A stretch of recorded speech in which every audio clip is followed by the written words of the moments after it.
Donna Dion, the Development Director for Ursuline Sisters Mission, and I would like to thank everyone for joining us today to learn more about our campaign, Fullness of Life, Future of Hope.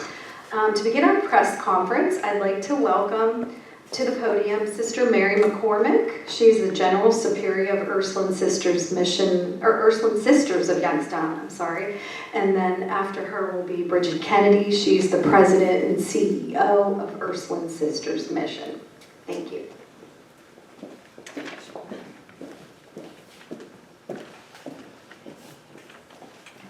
Good morning. And once again, thank you for coming. We're delighted to have you here with us today at our Mother House.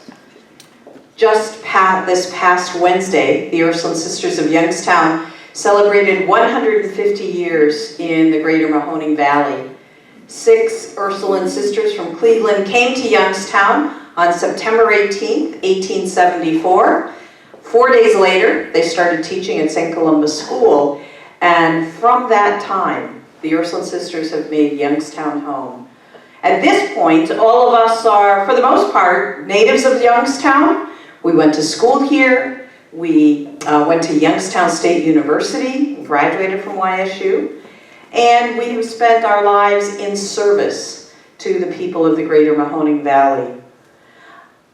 We, in addition to celebrating our 150th anniversary, we are in the process of beginning a campaign to raise $10 million in order to care for the sisters, in order to continue to support the programs that we have, and to work for capital needs.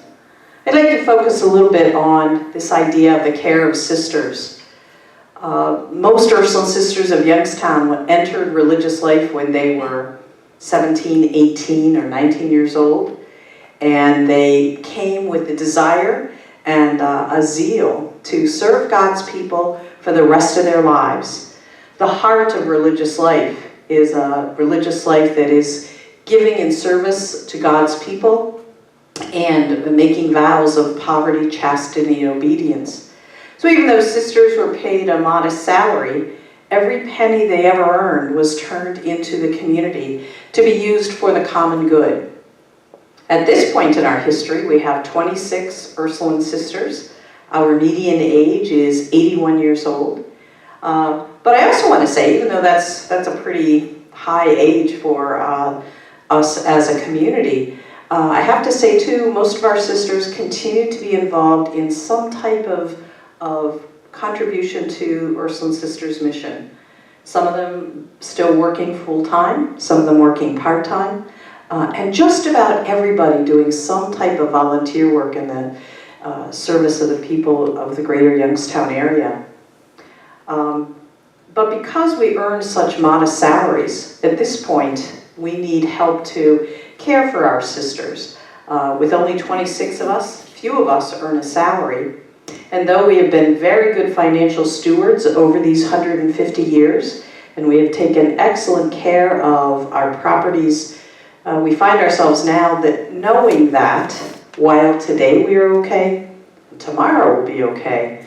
We know that without doing something, we will run out of funds before we run out of sisters. And so we're going to be asking the members of our larger community to help us in this mission and to continue to support the sisters, continue to contribute to them financially so that we can not only care for our sisters, but we can use the property that we have to share with other people, and that we can continue to support our programs. To talk a little bit about how those programs will continue, I want to invite to the podium Bridget Kennedy. Bridget is the president of Ursuline Sisters Mission.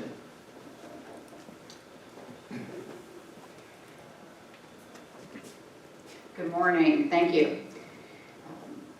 The Ursuline Sisters have traditionally worked in education, in parishes, and to some degree in healthcare institutions, hospital, chaplaincy, things like that. About 30 years ago, though, they began to branch out, began to recognize that there were unmet needs in the community.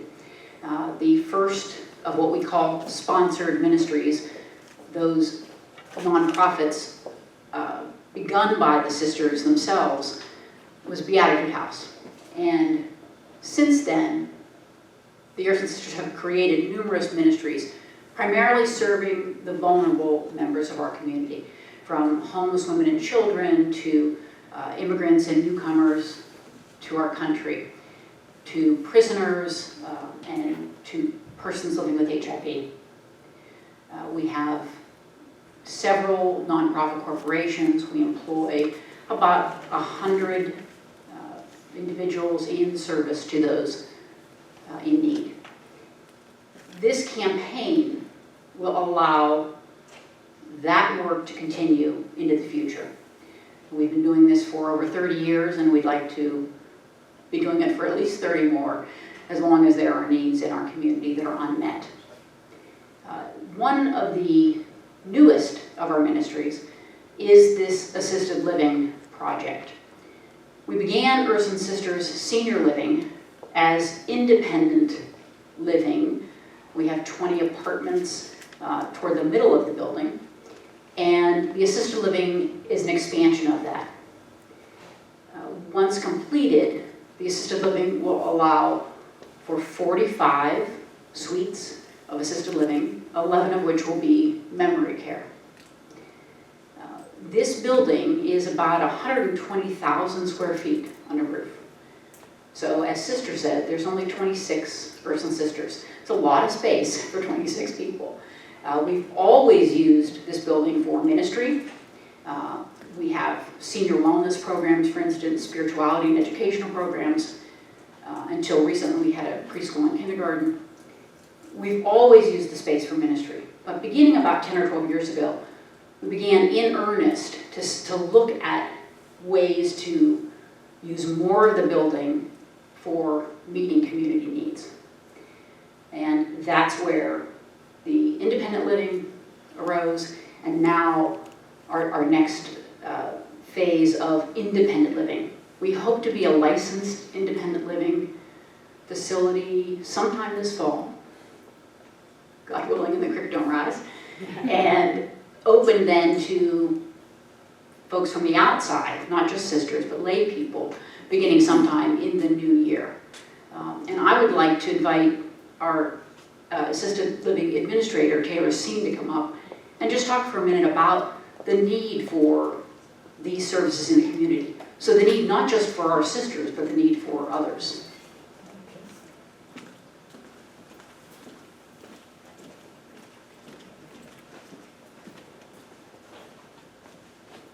Good morning, my name is Taylor Seen. I'm the administrator here at Ursuline Sisters Senior Living. I am assisting the sisters in the assisted living project. The sisters saw a need in our community to continue to serve different generations. There are a few assisted livings in our area, but the difference between us and some of the other assisted livings, we have a full chapel, we have an Olympic-sized swimming pool, we already have Silver Sneakers programs running within this building, and we have the sisters here who each of them have their own different type of ministry. So with us opening this assisted living, we will be able to meet the needs in the community of people needing a home that can serve them in mind, body, and spirit. And it'll also give the sisters an opportunity to continue to serve within their own home. Some of them can't drive as they used to, so some of them can't get to places as easily as they did before. So in bringing that here, we're bringing people here that they can continue to minister to. And simultaneously, this also will serve the needs of our sisters. And our sisters have served the Mahoning County for 150 years. They have touched families, they have touched a lot of us personally, and if not us, our grandparents, our parents. And it's our turn as a community to provide service to them. They have, like Sister Mary said, most of them joined in their teens. Some of them were as young as 14, and they dedicated their life to God and to service the community. So with this, we can serve them as they continue to grow, and they can continue to age in their own home. And it truly is a blessing. Thank you.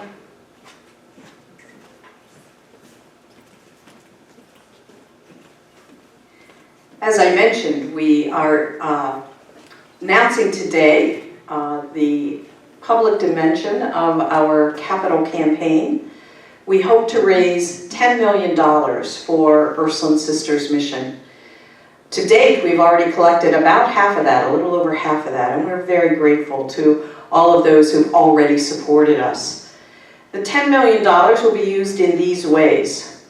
$4 million will be used for the care of sisters. We know that we have a responsibility to care for our sisters. They have given their lives in service from the time they were teenagers. And at this point, we need to continue to make sure that they are cared for as long as there is any Ursuline sister still alive. So $4 million will be used for that. $3 million will be used for capital needs, the renovation that we're doing here at the Mother House. Part of it includes a fire suppression system, and part of it includes renovating our space so that we will have 45 units of licensed assisted living. And so the capital needs will be used for that. The remaining $3 million will be for the program support. All of our ministries are thriving. They all are vital to the greater Mahoning Valley. But we'd like to continue to support them so that some of the extra services that we can occasionally do because we have extra funds, we might be able to do more systemically. And so, again, we have already raised $5.1 million. We hope to, over the course of the next year, be able to raise another $5 million to reach our goal of $10 million in support of Ursuline Sisters Mission. We thank you for coming here today, and I and the other members of our team are happy to answer any questions that you might have.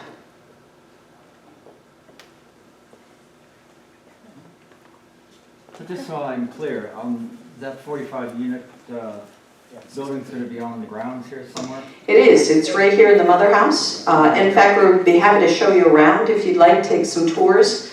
This will be the dining room. This has been the Mother House dining room since 1963. We did do some renovation. Thankfully, you can't see the fire suppression system, but it's here now. And we renovated so that what has always been our dining room has just been updated with new flooring, new chandeliers, new tables, new chairs. So all of those units are right here at the Mother House. If you think of, if you've been to the lobby, the main entrance of the Mother House, everything to the west is ministry. So we have the first section to the west is the independent living, and then we have offices and conference rooms and the auditorium, that kind of a space beyond that. Everything to the east of the lobby will be eventually the licensed assisted living facility. As far as assisted living is concerned, I mean, you said you're getting close to being certified. How close are you, and is there an application process or something that goes along with that? Yes, there is an application process. Taylor can give probably a little better information about that than I can, but we're hoping to have the construction that's required to get licensed done. We're hoping late October, maybe beginning of November. We will then apply for occupancy permit, and then we apply for the licensing. That involves the state fire marshal coming in and determining that yes, this is safe space to live in, and then the Ohio Department of Health comes in and does sort of a survey of the space, takes a whole list of things to make sure we have everything in place.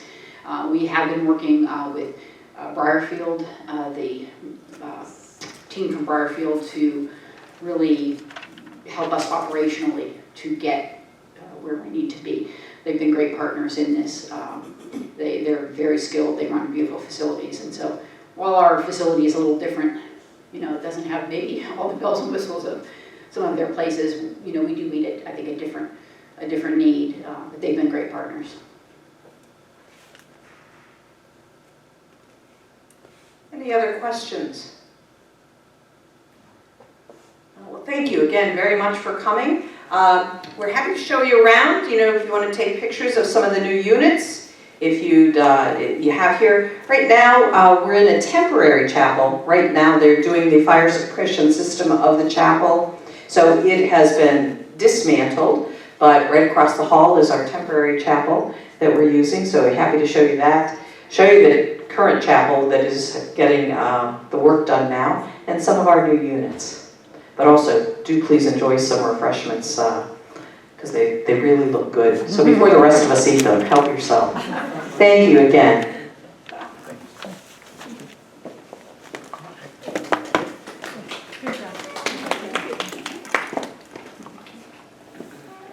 So maybe if each of you could take a crew and then. Yeah, there was keep it small. Sean, did you want to take a tour and see like the construction right now, the assisted livings and everything? Yeah, that'll give me a better sense.